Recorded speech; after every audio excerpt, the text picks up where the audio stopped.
Robert Plank Show, episode 236. Get more clients with less marketing, overcome burnout, and develop profitable habits with Mary Cravets. Hey everybody, and welcome back to the program. Our guest today is Mary Cravets, and she's a business growth and development expert and speaker who works with highly driven, busy entrepreneurs to help them significantly grow their businesses and get their freedom back. Mary's entrepreneurial journey includes successful careers in real estate, business-to-business networking events, and business consulting. So Mary, welcome to the show. Thanks so much for having me. I'm glad that you're here. So we heard a little bit about you from your bio. So having heard that and seeing that, out of all those things, like what makes you sort of stand out? What makes you different from everyone else out there? Well, I think a lot of the people who are working in business development, and when I say business development, I mean, how do you get clients consistently? How do you close them? And then how do you keep the operations going once you start growing without working nights and weekends? So one of the things I notice with a lot of the programs that are out there, especially for newer entrepreneurs, is that the value they bring, so I put air quotes around value, the value they bring is in the content and just drowning people in content. There's these huge programs, 52 modules, 3 mastermind calls a week, and it's just so overwhelming. And when you give that to even an experienced entrepreneur, we don't have the bandwidth to mentally sort through all the pieces to find out what actually applies to us, because we're all very unique and the way we need to work needs to be very unique. So the way that I work is I start with real fundamental concepts that help people build their own path using their strengths, their values throughout every area of their business, everything from their pricing to their marketing activity to their messaging, all has to be crafted to the individual. So I think the thing that makes me really different is I believe in less. Not much noise, right? Right. Yeah. Well, cool, and I can totally relate to that because I come from more of like a technical computer programming background, and man, do those people love to make those 52 videos, and they're all 10 minutes, and they're all like, check out this tab, check out that tab, and when I'm trying to learn like a new piece of software or a new website or something, I'm just like, geez, like you're showing me every single thing. I'm like drinking it from a fire hose here. Like, just show me the 2 or 3 things I just need to look at. Yeah, absolutely. Well, cool. So just to give us kind of an idea, like, so what kind of things within that do you teach? Like you mentioned, like, getting clients and keeping clients and pricing, and like, is there sort of like a step-by-step process, or is there a starting point in your sort of system that you teach? Yeah, absolutely. I have a starting point, and I love to.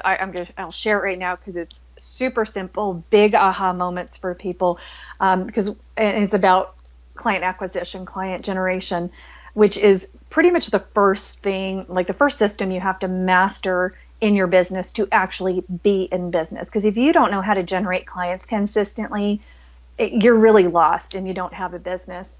So one of the things I see is people are running in a lot of different directions, and they're constantly being bombarded with, you have to do Facebook ads and you have to do group programs, and just everybody's selling something. And the truth is that everybody's combination of marketing, client generation tactics, they need to be unique to their business. So what I do is I say, okay, so in, let's say, put 2 columns on a piece of paper. In the right-hand column, I want you to write down all of the marketing ideas that you have, like everything, the things you're doing, the things you're thinking about doing, the things that just came in your email over the last 2 days, everything that's driving you crazy. Because a lot of times people get stuck in client generation mode because there's just too many ideas and not enough implementation because of everything that's coming at them. So first column, all the things that you're thinking about, and that gives you some headspace to actually get some clarity and make decisions. In the second column, you write down the names of your favorite clients. And if you can get up to 10 of them or 20 of them, that is ideal because you're going to get really good data out of this. If you only have a handful of them, start where you are, write them down in the other column, and then you connect the dots. You take each per client's name and you track it back. You draw a line over to the marketing strategy that brought them to your door. And so what people find in general is they're worrying about 27 different marketing techniques, and the things that are actually working, there's maybe 3 or 4. And so the Interesting. first step is narrowing it down and then systemizing how to approach those 3 or 4 marketing tactics that are already working. I mean, it's so obvious once you think about it. It's like, of course, you've got to dig deeper into what's working. Why would you try all these different crazy things if you already have the answer?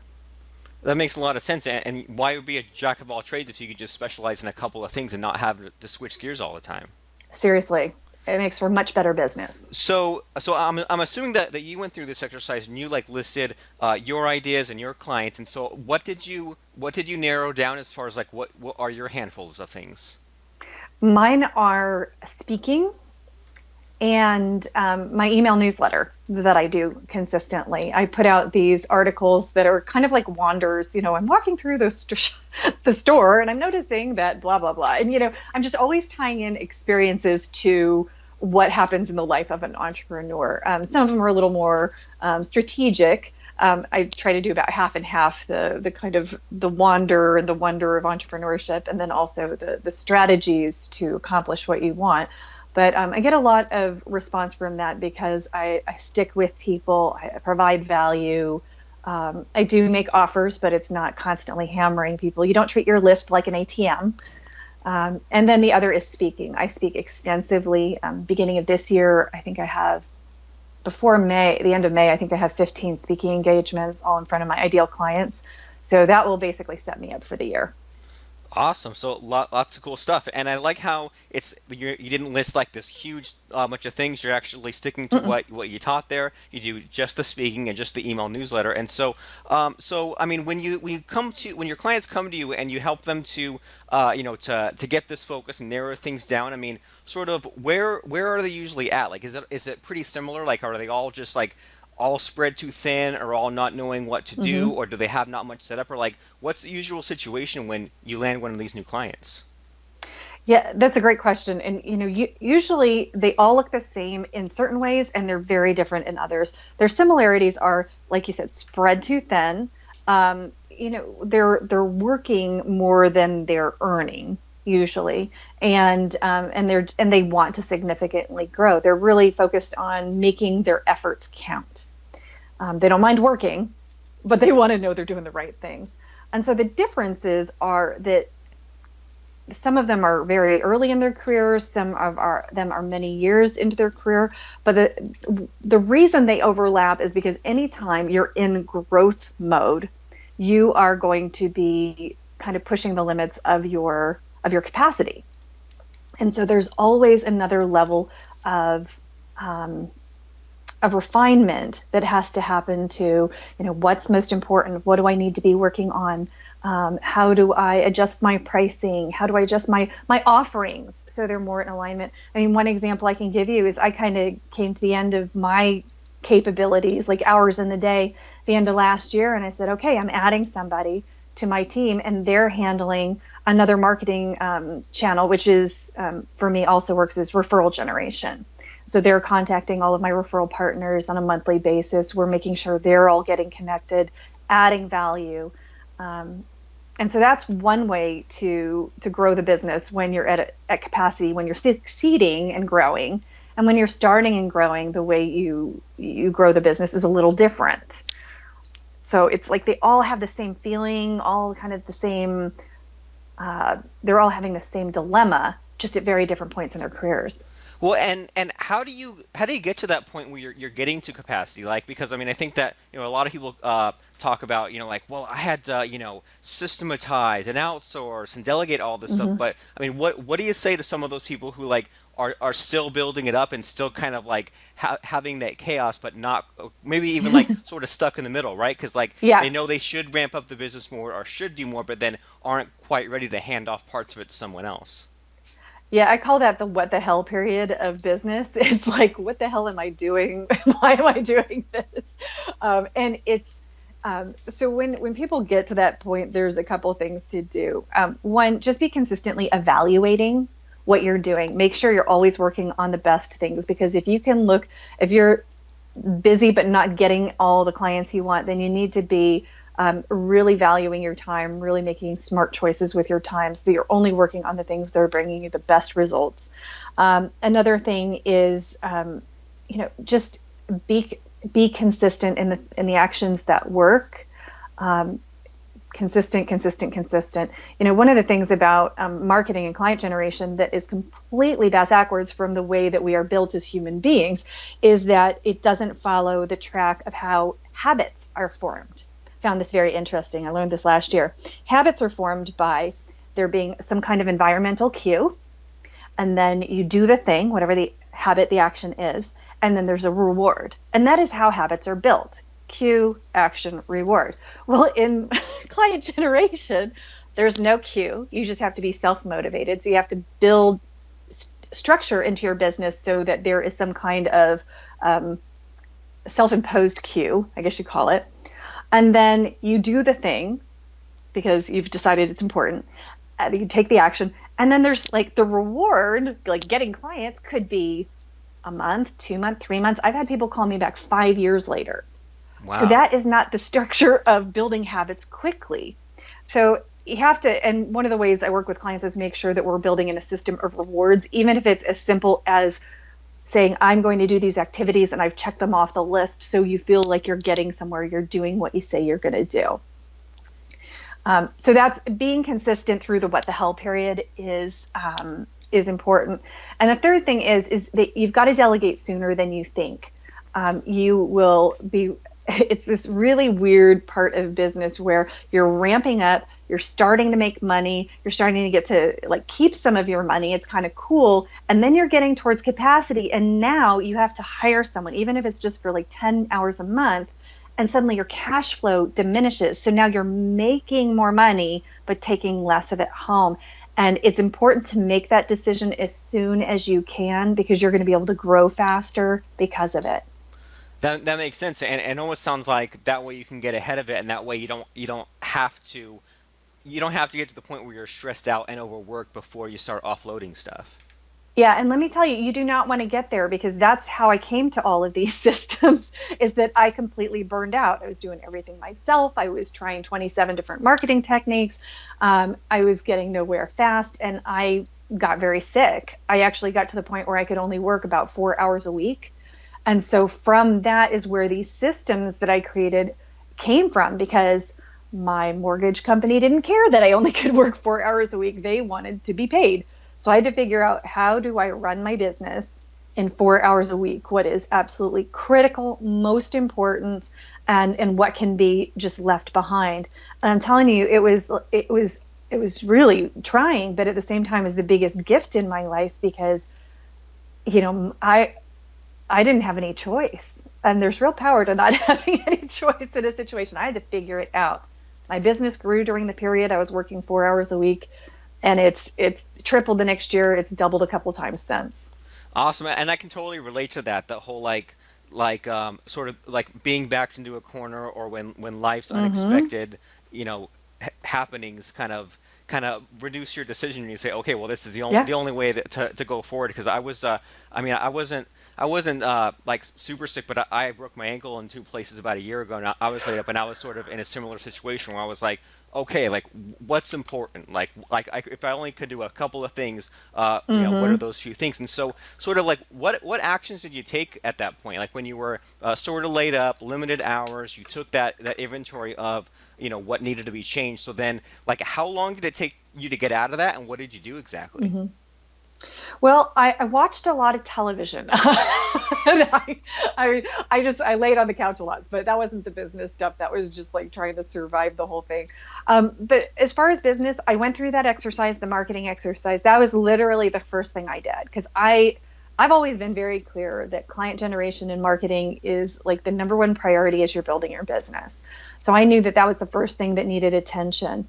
When I determined that the majority of the people who became clients came from speaking and newsletters, I'm like, I really can't do speaking right now. And I didn't have anything on my calendar at that time. I wasn't speaking as much, but I could send out my newsletter. And so during that time, there were only a few offers. There were a lot of videos from YouTube, a lot of guest bloggers.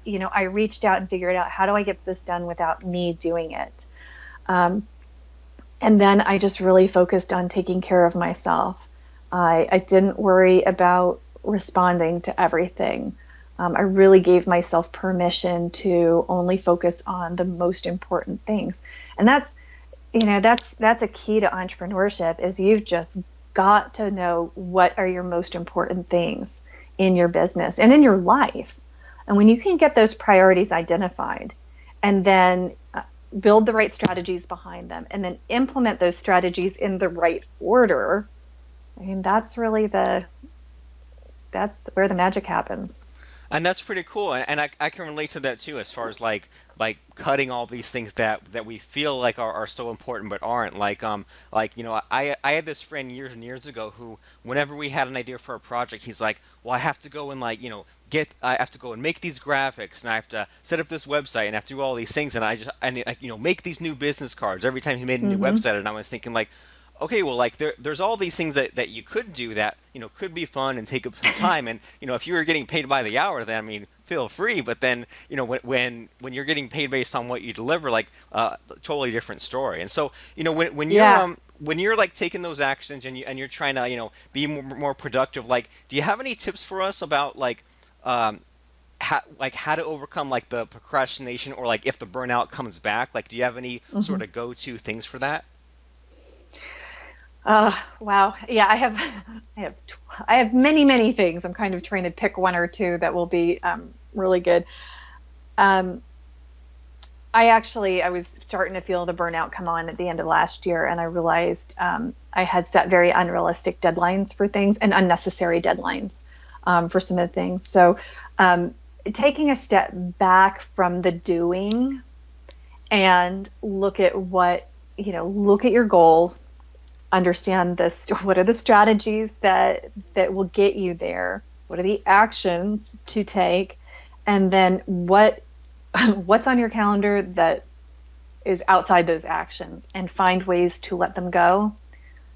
People will survive. I mean, just the other day, and I just want to put everything on my calendar. I want to do everything. I want to be everywhere, and I really have to countermand that. Like Tuesday this week, I was stressing out because I'm traveling a lot this month, and um, I was like, and a friend emails me. She said, "Mary, you got to go to this event on tomorrow night with me." I'm like, "Great, that's awesome!" And an hour earlier, I was wondering when am I going to find time to pack to leave, and I add something to my schedule. And as I reflected, and feeling more stressed out an hour later, and I wrote her back, and I'm like, "You know what? I'm so sorry. I spoke too soon. I can't be there." And you have to be willing to build from your priorities and not someone else's, even if it's fun, even if you've made a commitment. And seriously ask for help.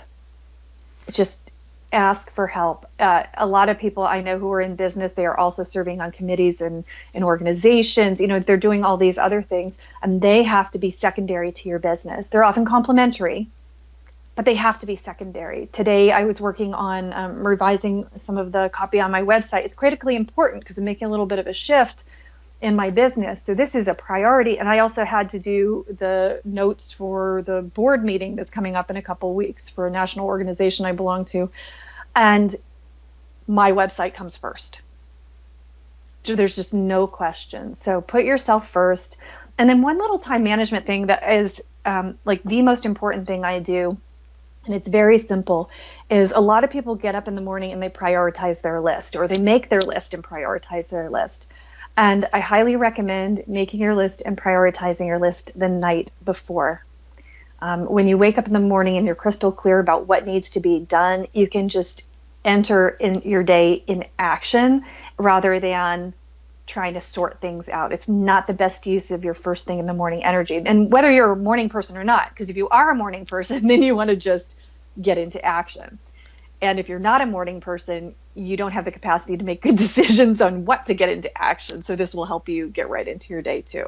Awesome, and yeah, whatever the start of the day is for you, and as far as that whole like having the stuff out the night before and hitting the ground running, something that I do is like I'll have, so I mean I'm not always I should be better at that sort of thing, but I'll have like a list of like four things that I want to do like as soon as I get up in the morning, and many times Mm-hmm. I'll have the computer, like I'll leave it on overnight, I'll have the programs open I want to have, I'll have like the tabs Oh, open for just those things. Do you do something similar to that?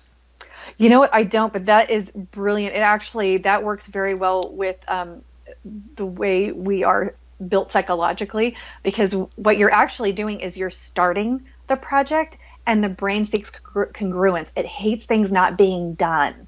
And so you're putting that little, it's almost like a little irritation in your brain that it's like, I got to get it done. I want this finished.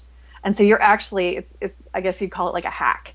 You know, Cool. you're working with the way your brain works already. So that's great. I'm gonna probably steal that. I mean, feel free to steal away. Yeah, and it's like for whatever reason for me that works because if I close the tab that I left open like my myself the night before I had left open, then I'm like I feel bad because I'm like my past self opened it up and my present self was closing it. It's like what the heck am I doing?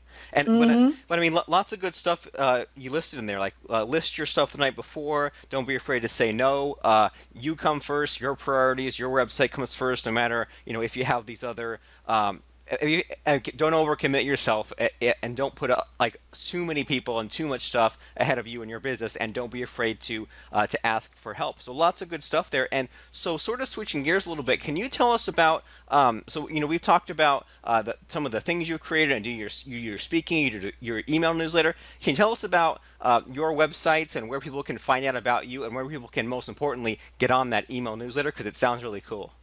Yeah, yeah, absolutely. Thank you. Well, my website it's simply my name, marycravets.com, and my last name is Cravets. It's going to be evolving into a new brand next year, or actually, I'm going to have a new division, I guess, which will be almost primarily to support coaches and consultants, and that'll be the Impact Center, which is the Entrepreneurial Impact Center. Super excited about that, but I have to do things in the right sequence. So that's not launching for another year. So marycravets.com is where you're going to want to go. Great thing is right at the top. You'll see a great big banner. It says get more clients with less marketing or less hassle, I think. And there's a button that says start here. And it takes you right to this instructive blog that I wrote that literally walks you through everything we talked about here, like how to go through your marketing and evaluate it. But it takes it further about how to, once you figure out what those things are that you should be doing that are already working in your business, it will take it further and tell you, here's how you systematize it so it takes less time and gets better results. And it also has some time management tips in there. It's really it's a meaty blog. You don't even have to opt in for it, but you do want to opt in at the top because there's an action guide that goes along with it where it gives a really tight checklist. It gives you, all the places to do the work so that it's very streamlined and simple and straightforward. So highly recommend you do that. My blog is full of tons of resources, and that's really the best place to start. Of course, if you're like, okay, Mary's speaking my language, I want to talk to her about working together, you can go to another page. It's marycravets.com/big impact. And I offer a strategy session to see if we're a good fit to work together. I give you some ideas on how to move forward. And then we talk about the best opportunities for us to work together. Because I do have a lot of different options. Some very affordable DIY, others that are more of an investment, but much more one-on-one attention. Cool. So best that they get talking with you, and that way you can figure out what's the best fit there. Yeah, yeah, absolutely. And some people it's not a great fit. There are people who need things I don't have, but they come to me because we're a personality click.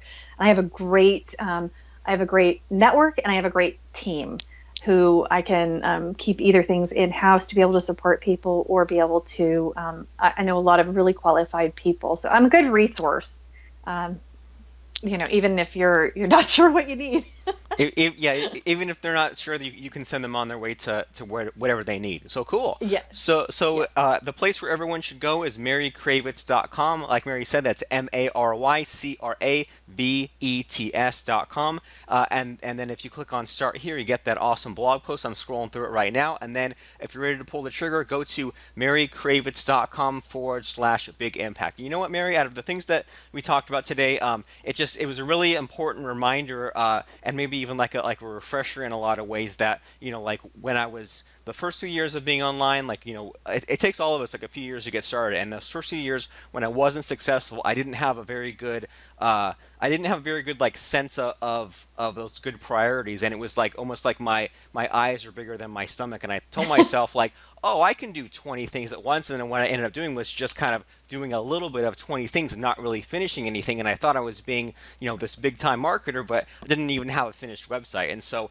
it sounds like we all sort of need to scale back like more aggressively than we think that we need to, because those things, all those extra little fires we have to put out, all those tasks we have to do, all seem to Hmm. sort of creep in. So just a really good reminder in a lot of ways to just reduce things down and only focus on a handful of things and be really good at a handful of things. And that's a really cool exercise that you told us about in the beginning, where you draw the column with your marketing ideas and things, and then the column with your clients, and then connect those two, and that way you can narrow it down to just a couple of things. And so I'm glad that you're better now, and that you're not sick now, and not only doing those 4 hours a week, and got your newsletter going, got your speaking going. So lots of awesome stuff. So everyone go to marycravets.com, and thanks for being on the show today, Mary. Thanks for having me. I really appreciate it. Hey, this is Robert Plank, and now that you've listened to our interview with Mary, head on over to robertplank.com/236 to find out what Mary's all about, see her links, and much, much more.